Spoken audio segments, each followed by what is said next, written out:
Hey, Omni Dogs and Omni Kittens. It's Omni Dog here with another root beer review. This is going to be an overview of the Golden Age Batman Omnibus Volume 4.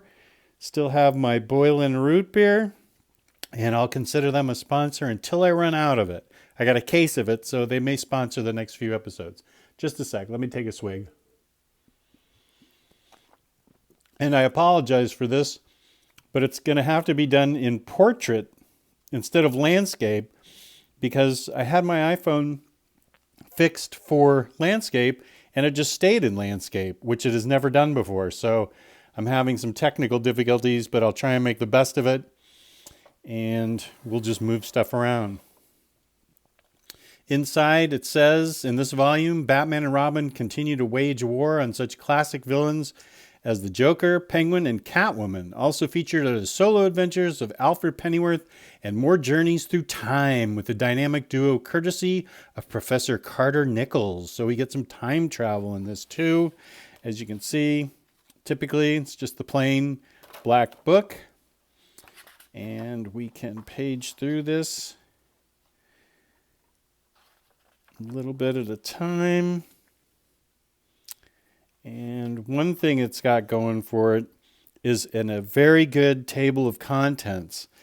Table of contents is important because back then they didn't always keep the best records of who wrote what. As a matter of fact, you can see right here in The Great Handcuff King, writer unknown, artist Jerry Robinson. They don't even know who wrote it. So it's important for these. I know they're well researched for these to come out, these table of contents, because it is so hard for them to figure out sometimes who did what. This is full of not only Batman and detective comics, but it's also got World's Finest comics with the Batman issues in World's Finest.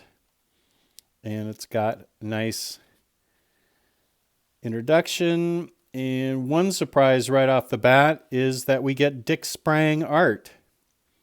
Dick Sprang is a very famous Batman artist who doesn't get enough credit, but he's starting to. He's considered one of the all-time great artists for back in the Golden Age, and it's nice to see that a lot of his work is being highlighted in this book. And as a matter of fact, there's World's Finest. What a classic cover that is. You can see how nice these restorations are. Beautiful color on the glossy paper that just pops right out. We can go to what I believe is some more Dick Sprang art right here. Wait a minute. Let's double check that, because that looks like, okay, it is Dick Sprang. That face looked a little Bob Kane-ish to me right there. But yeah, here's some more Dick Sprang art. And I'll try and download this in higher resolution. I did get some comments that it wasn't the best resolution that I downloaded at. I will see if I can do that. My difficulties with technology are well known, but I'll give it a shot. So we can see that these are typically detective type stories where they're solving a crime, a lot of gangsters in there. Here's a story that's got Penguin in it. And I'm assuming there are a lot more Penguin stories throughout this, but it's a beautiful book. And I believe, let's see, here's an Alfred story. Now, why did I highlight that one? Let's see. Go back to that important table of contents, and that's because it's more Dick Sprang art.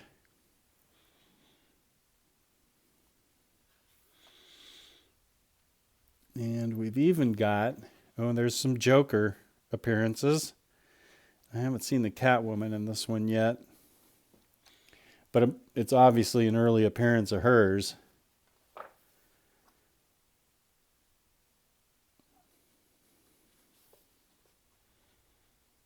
Here's another penguin tail. This is a pretty classic cover, so I'll move this over so you can see it.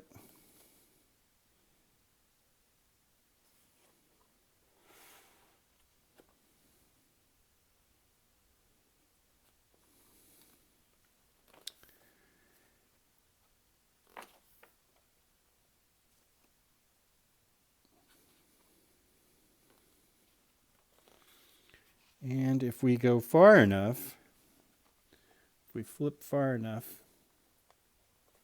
you'll even see a tail illustrated. And you can tell by this face right here that this is Bob Kane. So even he illustrates some of these stories. I'm not pretending to be such a good historian that I can pick out, Bob Kane versus Dick Sprang. Sprang, Dulang. I love saying his name, but Bob Kane's pretty obvious when you see his faces of his villains. They're pretty exaggerated.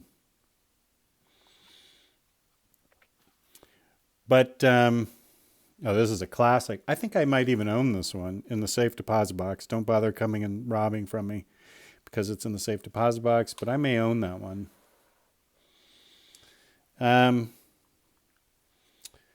So you've got some beautiful art. There's more penguin. Boy, this thing's full of penguin. You've got beautiful art, fun stories, really great coloring on really nice glossy paper. So if you're into the Golden Age at all, this is the stuff I worshipped as a kid. And I'm going to be excited to see Silver Age when it comes out. We're on book 4 for the Golden Age. And I mean, this is a huge chunk of material for $75, which is amazing because it is absolutely packed full of stories.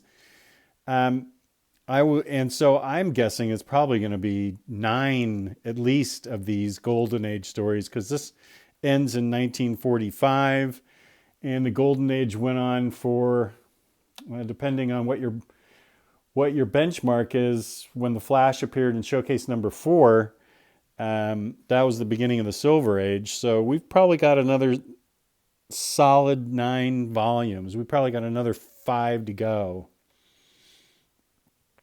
So as you can see, if you're a Golden Age fan or a fan of comics in general, these are a great value for $75 to get this kind of, here's the Catwoman. 9 Lives has the Catwoman. Here's the Catwoman right here. So these are a great value for some great stuff. I may go read this Catwoman. It's classic Catwoman Appearance.